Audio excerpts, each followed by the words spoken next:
नमस्कार दोस्तों, क्या आप वही व्यक्ति हैं जो दुनिया आपको समझती है? ज़रा एक पल के लिए इस सवाल पर सोचिए। जब आप अपने दोस्तों के साथ होते हैं, तब आप एक तरह से व्यवहार करते हैं।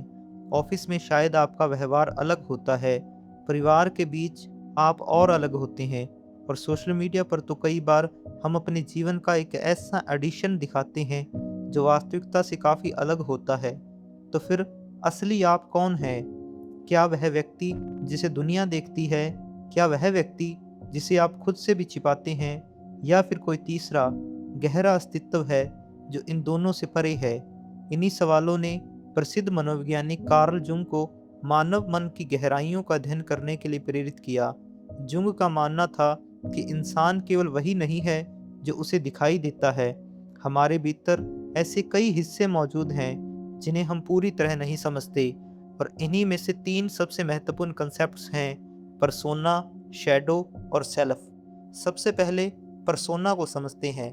कार्ल जूंग के अनुसार पर्सोना एक प्रकार का सोशल मास्क है, यानी वह चेहरा जो हम समाज को दिखाते हैं। सोचिए, एक शिक्षक कक्षा में एक विशेष तरीके से व्यवहार करता है। एक डॉक्टर अपने मरीजों के सामने एक अलग व्यक्तित्व प्रस्तुत करता है। एक इन्फ्लुएंसर सोशल मीडिया पर एक विशेष छवि बनाता है। यह सभी पर्सोना के उदाहरण हैं। पर्सोना बुरी चीज नहीं है। वास्तव में समाज में रहने के लिए यह जरूरी है। अगर हर व्यक्ति हर समय अपने मन की हर बात खुलकर कहने लगे, तो सामाजिक जीवन चलाना मुश्किल हो जाएगा। समस्या तब शुरू होती है जब हम अपने पर्सोना को ही अपनी पूरी पहचान समझने लगते हैं। जब कोई व्यक्ति केवल अपनी नौकरी, अपनी सामाजिक छवि या अपनी सार्वजनिक पहचान बनकर रह जाता है, तब वह अपने व्यक्तित्व के बाकी हिस्सों से कटने लगता है। यहीं से हमें दूसरे कंसेप्ट शैडो तक पहुंचना पड़ता है। शैडो शायद कार्ल जुंग का सबसे प्रसिद्ध और सबसे गलत समझा जाने वाला विचार है। शैडो हमारे व्यक्तित्व का वह हिस्सा है जिसे हम स्वीकार नहीं करना चाहते। यह वह सब कुछ है जिसे हम अपने बारे में देखना पसंद नहीं करते। हमारा क्रोध, हमारी ईर्ष्या, हमारा स्वार्थ, हमारी इनसिक्योरिटी, हमारा डर। लेकिन शैडो केवल नकारात्मक चीज़ों का संग्रह नहीं है। कई बार बचपन में हमें सिखाया जाता है कि कुछ गुण स्वीकार्य हैं और कुछ नहीं। हो सकता है कि किसी बच्चे को हमेशा शांत रहने के लिए कहा गया हो। धीरे धीरे उसका आत्मविश्वास और मुखरता भी दब जाए। हो सकता है किसी व्यक्ति को अपनी रचनात्मकता व्यक्त करने का मौका ही न मिला हो।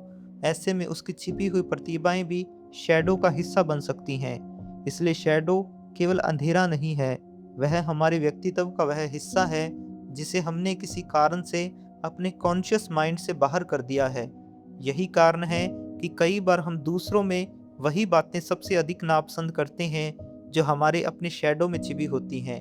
अब आते हैं तीसरे और सबसे गहरे कंसेप्ट पर, सेल्फ। कार्ल जूंग के अनुसार सेल्फ हमारे व्यक्तित्व की संपूर्णता है। सेल्फ न केवल पर्सोना है और न केवल शैडो, बल्कि सेल्फ वह व्यापक अस्तित्व है जो इन दोनों को समाहित करता है। इसे ऐसे समझिए, पर्सोना मंच पर पहना गया मुखौटा है, शैडो मंच के पीछे छिपा हुआ हिस्सा, लेकिन सेल्फ पूरा अभिनेता है। सेल्फ वह है जो दोनों को देख सकता है। वह जानता है कि कौन सा चेहरा दुनिया को दिखाया जा रहा है और कौन सा हिस्सा भीतर छुपा हुआ है। कार्ल जूंग का मानना था कि जीवन का एक महत्वपूर्ण लक्ष्य इंडिविजुएशन है, यानी धीरे धीरे अपने व्यक्तित्व के विभिन्न हिस्सों को पहचानना और उन्हें एकत्रित करना। अब इन तीनों का अंतर एक सरल वाक्य में समझते हैं। पर्सोना कहता है, यह वह है जो मैं दुनिया को दिखाता हूँ। शैडो कहता है, यह वह है जिसे मैं दुनिया से और कभी कभी खुद से भी छिपाता हूँ। सेल्फ कहता है, यह वह संपूर्ण अस्तित्व है जो दोनों को देखता और स्वीकार करता है। इसे एक उदाहरण से समझते हैं। मान लीजिए एक युवा प्रोफेशनल है जिसका नाम आरव है। ऑफिस में उसकी छवि बहुत आत्मविश्वासी और सफल व्यक्ति की है। हर कोई उसे मजबूत और सक्षम मानता है। यह उसकी पर्सोना है। लेकिन भीतर ही भीतर वह असफलता से डरता है। उसे लगातार लगता है कि कहीं लोग उसकी कमियां ना देख लें। वह दूसरों की सफलता से ईर्ष्या भी करता है, लेकिन इसे स्वीकार नहीं करता। यह उसका शैडो है। एक दिन वह अपने इन दबे हुए भावों का सामना करना शुरू करता है।